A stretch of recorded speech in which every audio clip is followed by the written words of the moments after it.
Does anyone need to roll?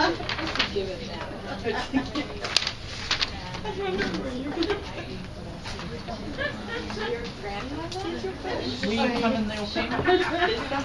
Yeah.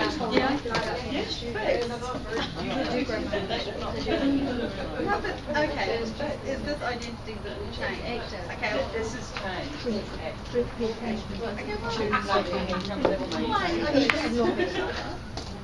No, you're always going to be a mother of foodie.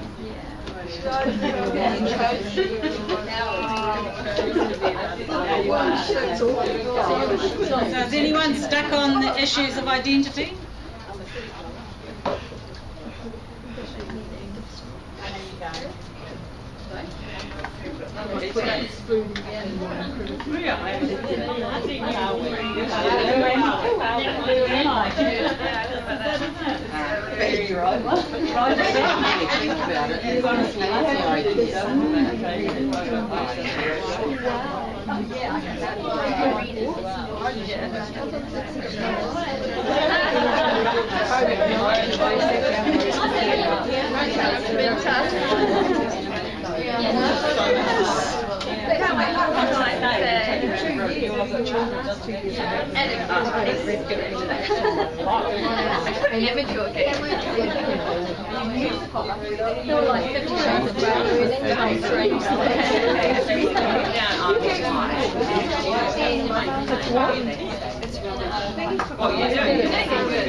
My friend Maddie, she's amazing.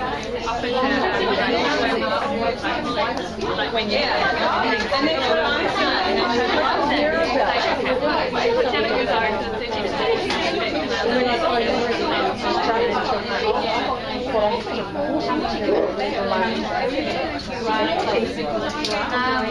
one of my mom's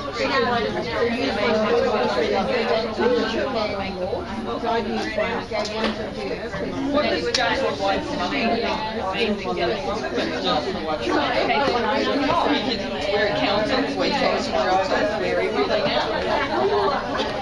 One of those roles. But no, what did I? But ultimately, you are those things, but you are also. Well, it's the Absolutely. But like I've got my wife, mother and stuff.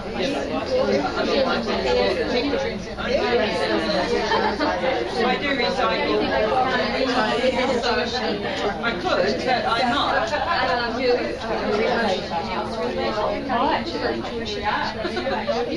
You're an but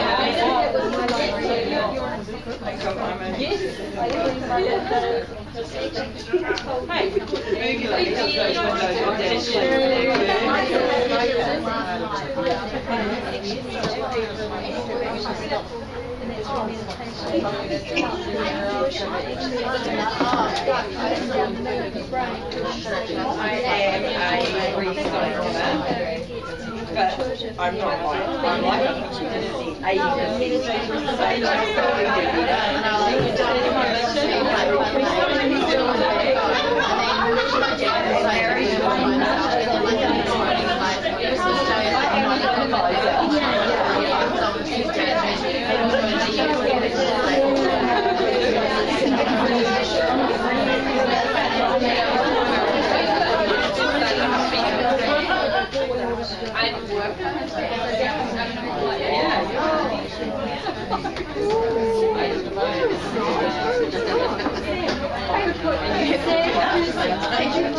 read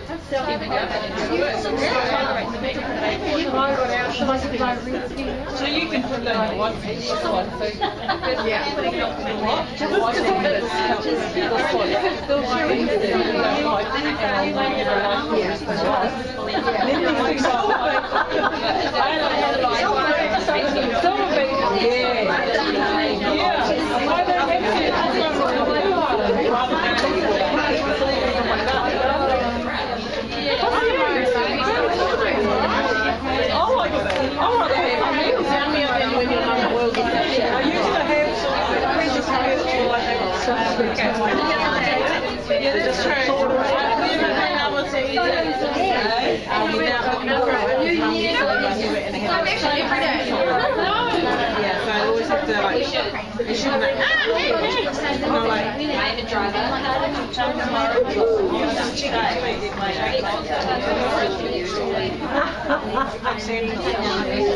Because your voice could be like,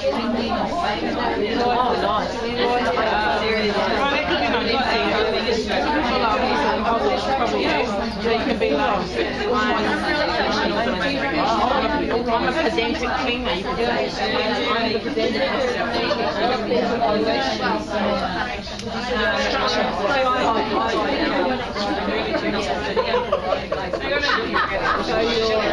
so you put that down. That's strong.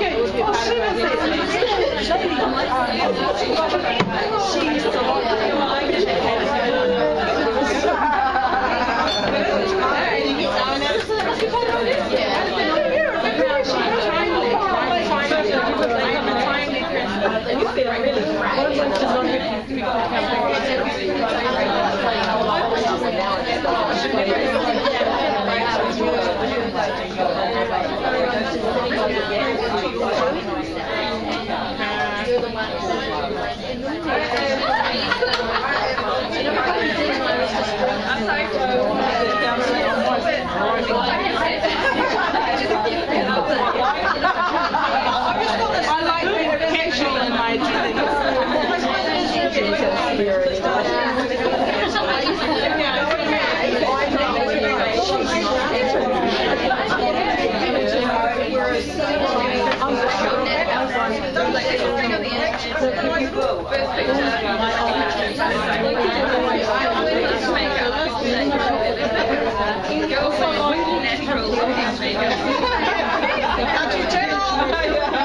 I do like cleaning.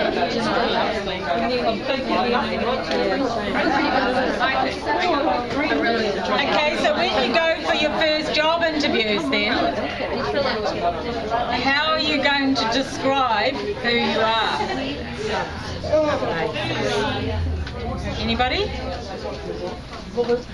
How if we've got identity issues, no, everyone's got an identity, but it's having difficulty saying what it is, isn't it? How hard is it to say your name and what you do and what your identity is? What does that say about you? I think that it depends on where you are, what the situation is and the context of it. Yeah. Like, Yeah. I know as I've matured that I've become less afraid of saying who I am and what I'm good at. Whereas when I was first starting out and you're a whippersnapper, you don't know how to do that, but as you get a bit more mature, you like I'm not afraid to say who I am anymore. Whereas there was a time that I wasn't. I guess that's because I've come to know who I am a lot better, and my identity and where I stand is a lot stronger than what it was. Yeah. Okay. So in this model, you need to be comfortable with who you are, why you're doing it, and where you're coming from, and how that will all come across sort of subliminally as much as you verbally saying it. Yep. Yep. Does it like depend on situation? Some big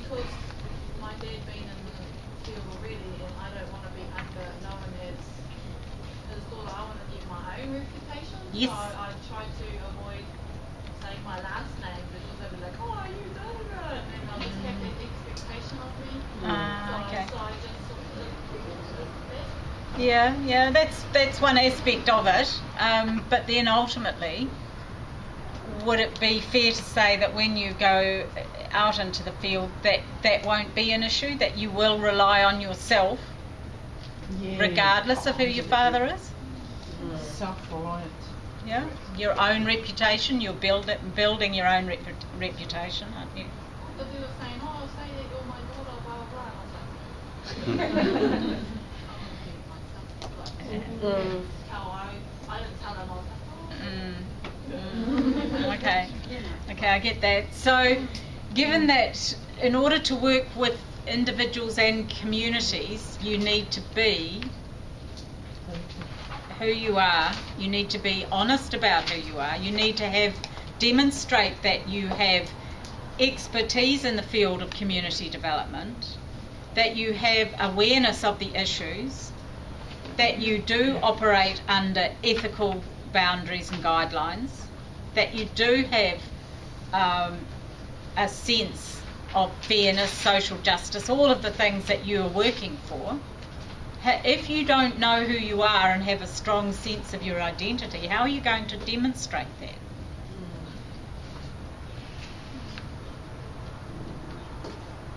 Can you see that? Okay, so we could almost take this further at this point and say, how do I celebrate who I am?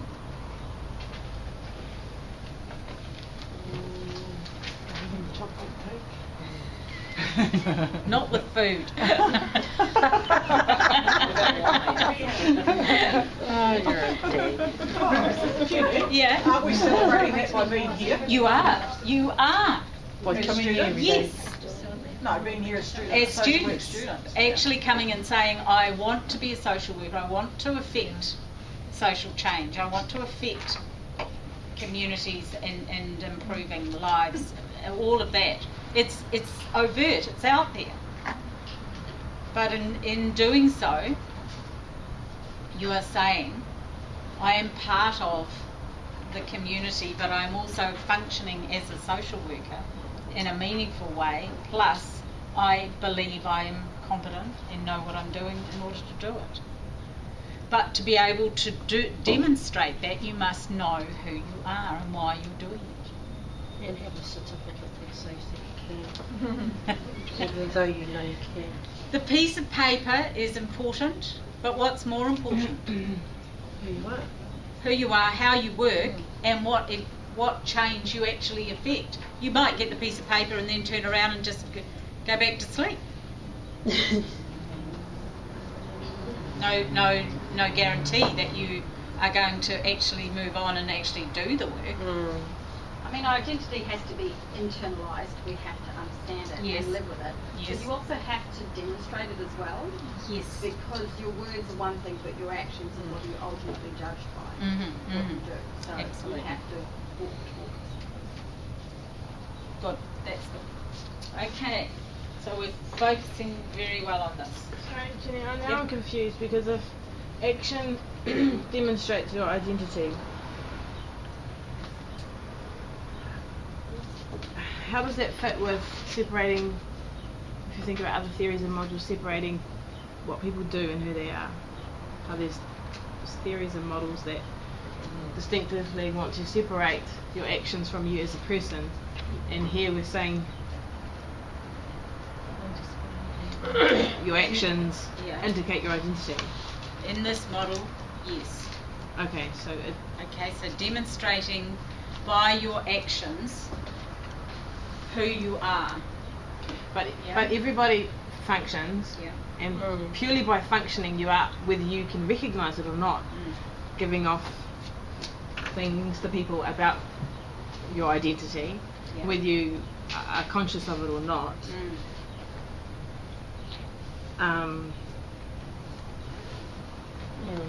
And so now I'm kind of confused. Okay. So given that to work with a community, you have to feel confident about Okay. yourself. So for this module, Yes. saying in order to be a competent social worker, you need to have a clear understanding of Who you your are. identity. Yes.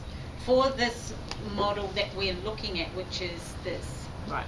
So I am using this as a way of demonstrating an approach to the issue of eco and issues and sustainability, the impact that you as social workers may have on environmental issues. So I'm using this model to demonstrate to you one approach. Okay. There may be others. Yeah. And what it is that you're talking about, though, is that not because it gets pulled apart so that you can have a look at the behaviour separate from the person and then work to, if it's a negative thing, to change that. So the pulling of, it's still there, but it's pulling it apart to reconstruct it Yeah. in a better way, eh? Whereas, I don't know, that's what I was hearing from you. Okay.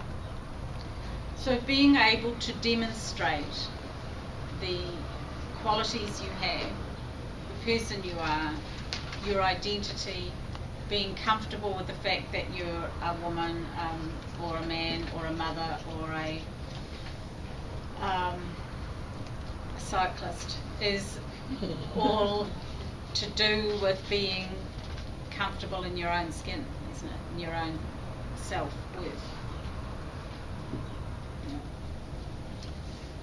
Okay, so part of the social identity and social change is activism for change. So given that it's part, Trevor Richards says that in most senses it's part of the university culture. Young people leaving school, going to university, studying political science and sociology and doing the march thing and occupying the Chancellor's office over fees, and we don't see so much of it at the moment, but you'll be familiar with what I'm talking about in terms of past student protests. Wasn't there one when they wanted to put the interest rates back on live? Yeah, there was. Yeah. Wouldn't you say, though, that as social workers we should also be able to say that protests are an integral part of social work culture, and that if we, it's about social change, isn't it? It is. And if we're not protesting, which you don't hear a lot of social workers do at all.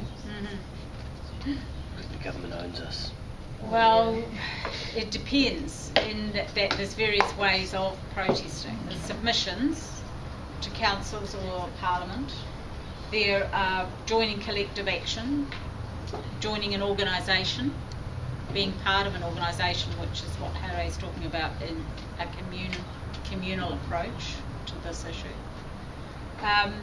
And there's outright anarchy, I guess. What is anarchy?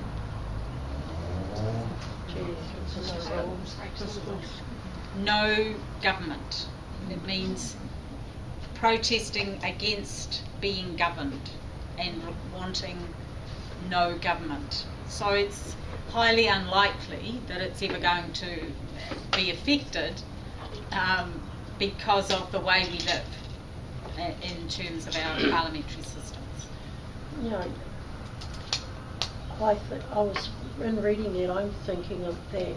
The more aware you become of whatever the situation is, I mean, as an integral part of, protesting is an integral part of becoming more aware of what's going on around you, whether you're a university youth culture or not. Yeah, that's right.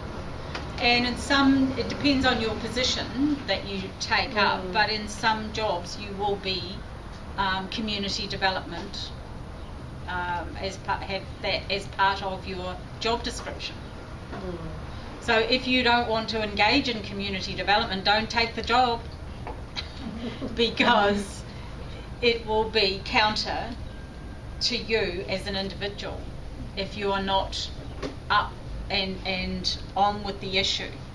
So the issue for me with problem gambling was being around in the very early days of it, where there were no problem gambling counsellors.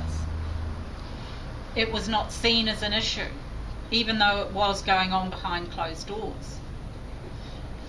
people were being put in psychiatric institutions and or prison if they had this issue in a serious way, and that's how it was dealt with. Then it was a whole social movement by health professionals to the government to get funds through the Mental Health Foundation to set up a helpline. And we sat and took calls from all over New Zealand and made up the assessment form as we went, and set up the first what was called the Compulsive Gambling Society. Only then did other people come in and do massive projects in conjunction with overseas researchers who had experience in the subject overseas, presented it to Parliament, and now the Ministry of Health has a special government section that deals with problem gambling.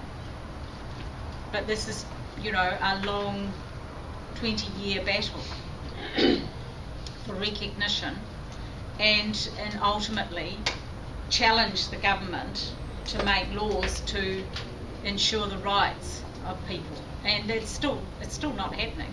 John Key says we can have a convention centre and put more pokie machines in Auckland just to get a thingy going. It's mad. Yeah, Kimberly Live last week interviewed somebody because they were talking about problem gambling, and it means Tri-City section, and more pokie machines, and Tri-City they find we monitor problems gambling. And every gentleman went in there at 4 o'clock and he was filmed. He was there for 14 and a half hours, only half an hour break for tea. No one came and asked, are you okay or whatever. He came out at 6 in the morning. Nobody approached him. Nobody. So it's given face value or whatever you call it, token, whatever. But they do have a supposedly a intervention scheme, but it isn't effective. No. And people will say they spent a year there and spent $750,000 of their employer's money, and nobody spoke to them. I think you touched on this earlier about this larger moral issue of the sort of like the cat looking after the canary, like with Fontero giving all that money to clean up estuaries. You're leaving the casino to look after its own internal devices. So that's why I suppose where we come into the outside sources to prick consciences and say, well, that's not good enough. Then allowed to do that. But how do then people engage in community action to make a difference or make a change or express their views and be heard about these issues? So it needs a vehicle, an organisation to do it, and it needs individuals with commitment to join the organisations and work together to change it. Okay, so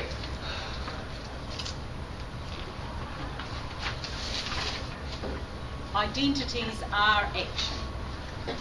You can't be the identity without doing some related activity. So you can't be the sustainable person who's concerned for the issues without doing something that supports it. So being social, you need to join with other people and team up and do collective action.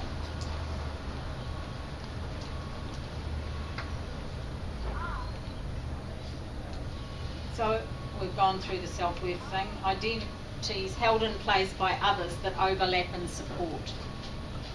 So you support each other and overlap each other in your activities and your views.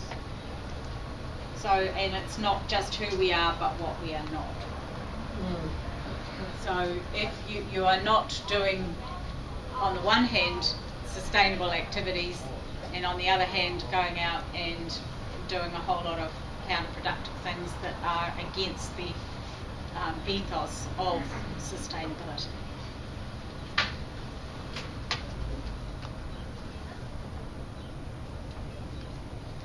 So once this is in place, identity is a way to see the world,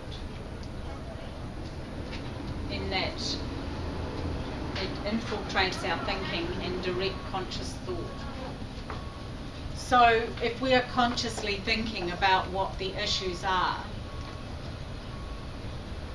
it's in our forefront, isn't it, of our minds. So we think about it regularly, and we are constantly looking for information to back it up, and we are doing things that actually work to make a change or make a difference. So you might go and study, go and do a short course on the coastal environmental course, say, that runs for 6 days, and they take you through a whole exercise in analysing the environment and the coast and what it is and how it works and the interrelationships, etc. It's just one example. I'm not saying you all should do it. But you would do things, if you're interested in your subject, you will do things that support it. So if you're going to work in child, youth and family, you will be constantly doing professional development that supports that role. It's part of what we do as social workers. So if you are working in an area, there are related professional development, ongoing trainings that support your practice, but they also support your identity in the field.